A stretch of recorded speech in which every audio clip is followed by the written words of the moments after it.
The 2019-2020 domestic seasons around Europe have pretty much come to a close, and of course the brand new squeaky clean 2020-2021 seasons are just around the corner. But before all that, we have the small matter of the Nations League.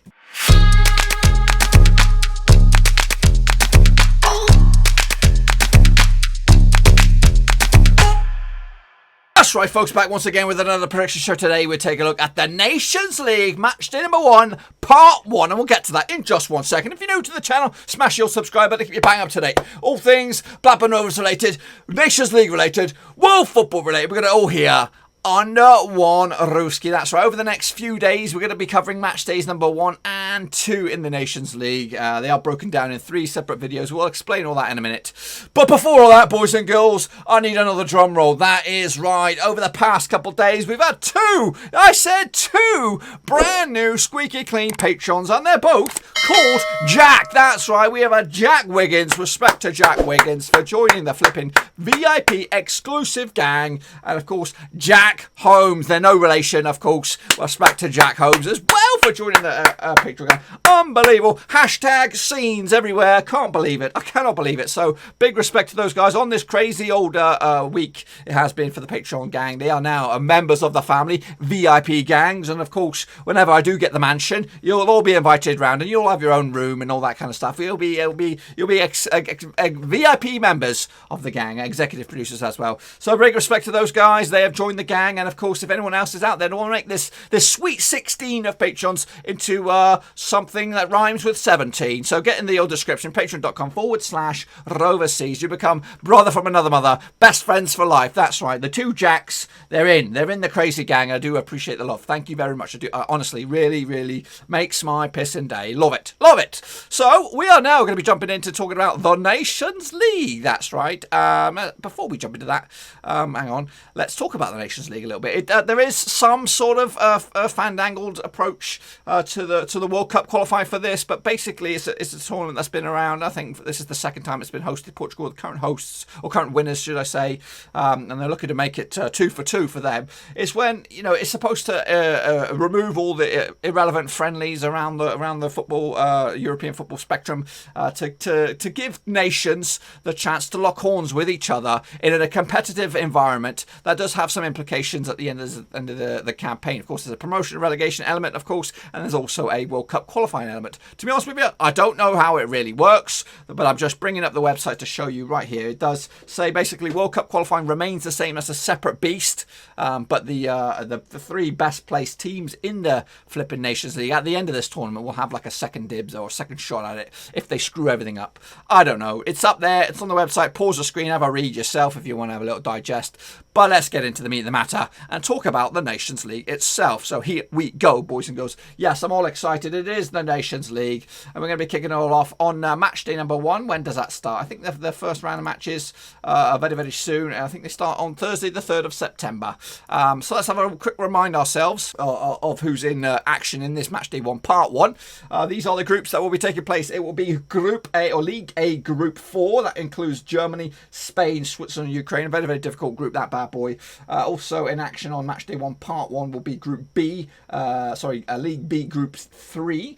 Hungary, Russia, Serbia, and Turkey in action. And League B, Group 4, Bulgaria, Finland, Ireland and Wales. Also, League D, Group 1, Andorra, Faroe Islands, Latvia and Malta. They occupy that group there. And then finally, Group C, League C, League C, Group 3, Greece, Kosovo, Moldova and Slovenia. That's right. So those boys will be in action this Thursday, I believe. And then, of course, we'll be back again once the results come in on that bad boy. Hopefully that makes all sense, because it is a bit convoluted. Anyway, so let's get into it, take a little look. Before we do that, I've been thinking about this. I'm thinking, shall we do a prediction league? I thought, what the heck, let's give it a shot. So we are going to be doing a prediction league for the Nations League. What does all that entail? Well, that means you've got to come back each and every one of these bad boys to get yourselves up there, because it's going to be a short competition, and the winner will get a bit of merch. They'll get a t-shirt that'll say Nations League prediction king or queen or whatever. We'll work on it. We'll work on something for you, but basically you got to come by each and every one of these prediction shows, get your own predictions in the comment section at the end of the qualifying or at the end of the Nations League. I don't know how long we'll prolong this until it's the final itself. But at the end of it, whoever has the best prediction ranking will become king or queen of this mini tournament, and they'll get a t-shirt or a cup or a cap or something like that. We'll figure all that jazz out later on. But yes, get in there, get in the old comment section, and at the end, of course, I'll talk more about it when we'll take a look at the first round of predictions from everybody, which will be on Matchday 2, Part 1 for these respected countries. Get in there. Yes, that's it. So let's get into it then. Of course, we're talking about Germany. They're going to be taking on Spain. What a heavyweight crunch clash to start it all off. Now, these two sides have played, or two nations have played each other. Hang on a minute. I think I should move over. I'm taking up too much of the screen. You don't want to see me. You want to see the scores. That's right. So let me just shrivel down here just a hair and get out of the way. Go on, sort it out, son. Sort it out. Let's get down here like that. I'm here. I'm still here, boys. So anyway, Spain go to Germany this coming Thursday. And these two sides have played each other 23 times. 9 wins for Germany, 7 wins for Spain, and 7 draws. Now, the last time these two locked horns was back in 2018. It was a friendly in March. Ended up 1-1. Rodrigo Merino on the score sheet for Spain. Germany's goal coming from Thomas Muller, of course, Champions League winner, fresh off the bat. The last time they played in Spain was a 1-0 win for Germany as well. So it's been 2 for 2 for Germany, at least unbeaten in 2. However, the last time they played in a competitive environment was a World Cup final, boys and girls, and it went to Spain back in 2010. The bookmakers, they have odds on this one. I'm pretty sure of it. It's 13-10 for Germany, 23-10 is your draw, and 21-10 is your away win. Of course, if you know about me, I'm half Scottish, half German. Going to go with the Germans on this one. Going to go with a 2-1 win in the end to open up their Nations League campaign with a fantastic start. Next up, we do have in the same group, it will be Ukraine taking on Switzerland, of course. Now, these two sides have just played each other twice over the course of time. It's been 2 draws, so really no wins between the two sides. The last time they played, that was back in 2010. It was a 2-2 draw with Switzerland's goals coming from Alexander Frey, both of them. Ukraine's goals coming from Alexander Ulyev and Yevgeny Konoplyanka as well. I still think he's in action, of course, just 10 years later. The bookmakers' odds on this one, of course, will go with, I probably think they'll side with Ukraine on this one at home. 9-5 is your odds for the home victory. 9-4 is your draw. 6-4 is your away win on this bad boy. And it's a tough one, this one, and I do expect Ukraine to come out on top on this one. And it's not all plain sailing, though. I think all nations are hoping to win their home games, even without no fans. Especially this time around, and then Switzerland will hope to do a bit of revenge, sweet revenge next time around when these two lock horns over in Switzerland. So I'm going to go with a 1-0 win on this one for Ukraine in the end, and again that put them up in top shape with Germany as the first match day comes to a conclusion in that group. Next up we have Russia taking on Serbia. Now these two sides have played each other just 4 times. It's been 2 wins for Russia, 2 draws as well, nothing for Serbia as well. The last time they two locked horns was back in 2016. It was a 1-1 draw. In fact, it's been back-to-back draws for these two sides. The last time there was a victory was back in 2011. It was a 1-0 win with Pavel Progniak on the score sheet. Isn't he a former Reading man? Correct. Put the old answers in the old postcard down there. So these two sides locking horns on the same day as well, Thursday, the September 3rd. 6-5 for Russia for the victory. 9-4 is your draw. 9-4 is also your away win on this bad boy. For me, though, going to stick with the home side on this one, Russia. They did impress me in the World Cup. I know it was a couple of years ago now, but still, to this day, I think they're going to be a force to be reckoned with in that group, and maybe even your favourites alongside Turkey. And Turkey are up next. Let's take a look at Turkey. Over in Turkey, they're going to be taking on Hungary. Now, these two sides have locked horns 12 times over the years. 4 wins for Turkey, 6 for Hungary, and 2 draws. Now, those wins for Hungary, I'm sure, have been a while ago. In fact, it's tell a lie. The last time Turkey won was 3 matches ago. That was back in 2007. So it was a 3-0 win for Turkey in Turkey with Gökhan Ünal, Mehmet Aureliello and Halil Altintop on score sheet for Turkey. However, the last time these two sides did lock horns in Turkey was a 1-1 draw back in 2013. Borek Yilmaz on the score sheet and Daniel Bodi on the score sheet for Hungary. And the last time they played in Hungary was a 3-1 win for Hungary. Goodness gracious me. So Turkey need to turn back the clocks a little bit. They haven't won in 13 years over Hungary, but they haven't played each other that many times either. The bookmakers, we'll see what they go with. 7-4 on for Turkey. Red hot favourites, just like I said. 30-5 is your draw. 11-2 is your away win, and that is for Hungary. And I'm sticking with the home team on this one. Comfortable win. 3-0 win for Turkey for me, coming on match day number number 1. Next up, we have Bulgaria. They're going to be taking on Ireland over in Bulgaria, probably Sofia, if I'm right. Ireland, these two sides have played each other 11 times. 3 wins for Bulgaria, 4 wins for Ireland, and 4 draws. The last time they played was back in 2019. It was a 3-1 win for Ireland in Ireland. Alan Brown, Kevin Long, James Collins on the score sheet for Ireland. Ivalian Popov on the score sheet for Bulgaria. The last time played in Bulgaria was a 1-1 draw. In fact, you've got to go back a long time, past 2004 for Bulgaria's last victory over these bad boys, and I'm trying to see where it is. It could, I don't know.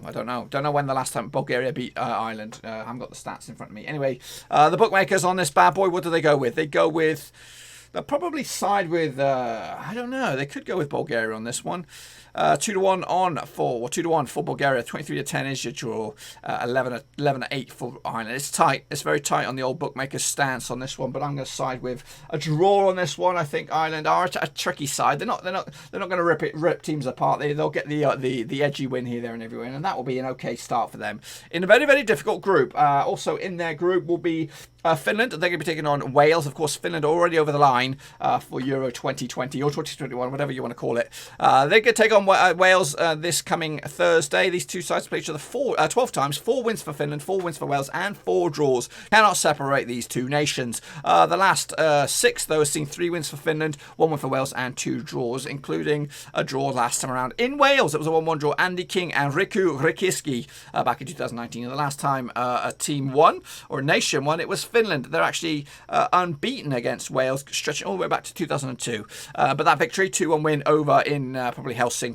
was back in October 2009, World Cup qualifying campaign, if my memory serves me right. The bookmakers, again, this is a trickier one because it's over in Finland. 13-8 for Finland, 21-10 is your draw, 9-5 is your away win on this bad boy. And I also, I think I'm going to go against the grain on this one. I think Wales are okay. They're not as good as the Chris Coleman Wales. The Ryan Giggs Wales is okay. They're of course better than managers prior to Chris Coleman. They're okay. They're not they've been not as clinical, but of course it's still early days in his tenure. But I'm going to go with a 2-1 win for Wales on this one to get their campaign up and running.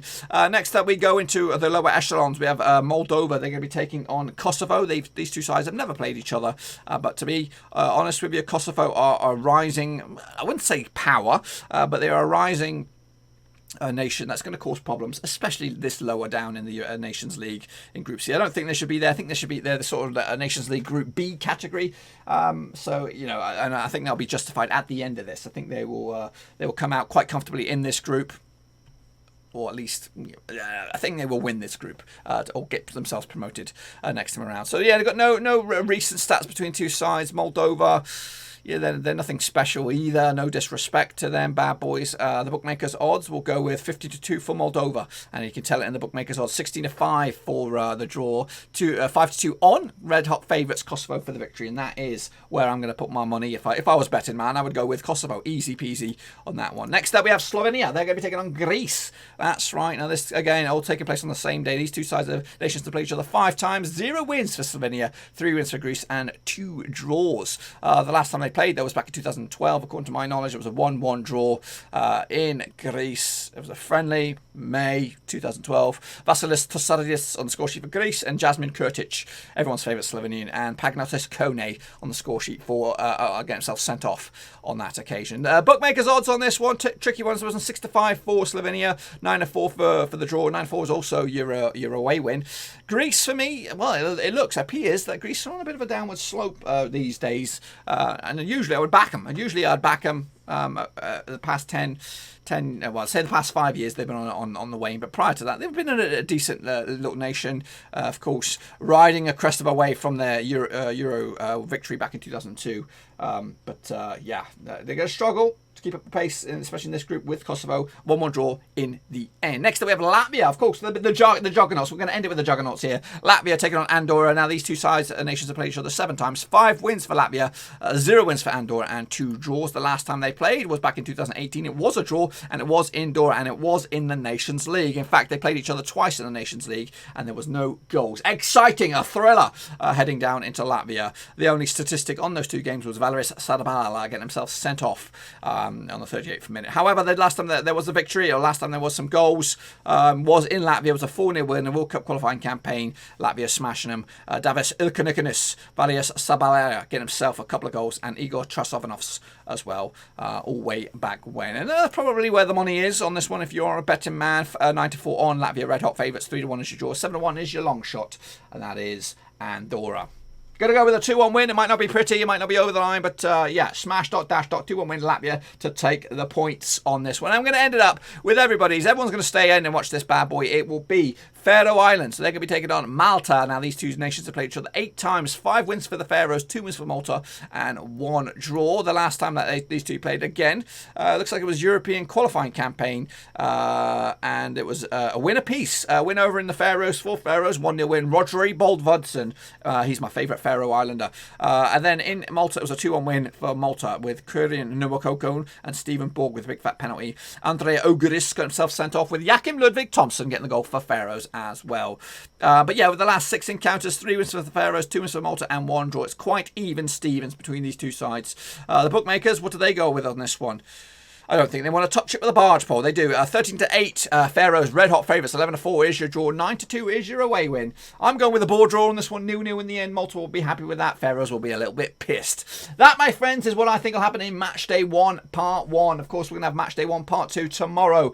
We take a look at some of the other nations that have been knocking on the door in the Europa, the Nations League. And again, get your own predictions in the old comment section down below. So we'll take a little look at them and, of course, put you in the Predictions League to see just how well you fare in this mad dash competition. That, my friends, is all I've got for you. Hopefully you enjoyed this little bad boy. I love the Nations League. I love international football, whether it is friendlies and stuff like this, qualification campaign, and of course Euro 2020. We'll have Euro 2020 coverage, of course, extensive coverage when that tournament does come around. Of course, was postponed this summer, as well as Copa America, as well as the Olympic football and all that kind of jazz, and any other major tournaments that come along. We love it. We love it here at Blackburn Overseas. Anyway, until then, give the video some love. Smash the thumbs up, of course. Smash the subscribe, bottom right hand corner if you're new. And of course, if you want to go that extra punch and become a patron of the channel, there is a link down below, patreon.com/Roverseas. Support the channel in another way, boys and girls. Again, I'm on Twitter and Facebook. All that junk is in the old description as well. Till then, though, I'll see you all very, very soon. Stay safe out there, and of course, enjoy your footy. Thanks again for watching. Please like, share, and most importantly, hit the subscribe button to keep you bang up to date with all things Blackburn Rovers related, championship related, football related. We've got it all covered right under one roof. And while I still have you, please be sure to check out some of the old videos scattered along here. I hope.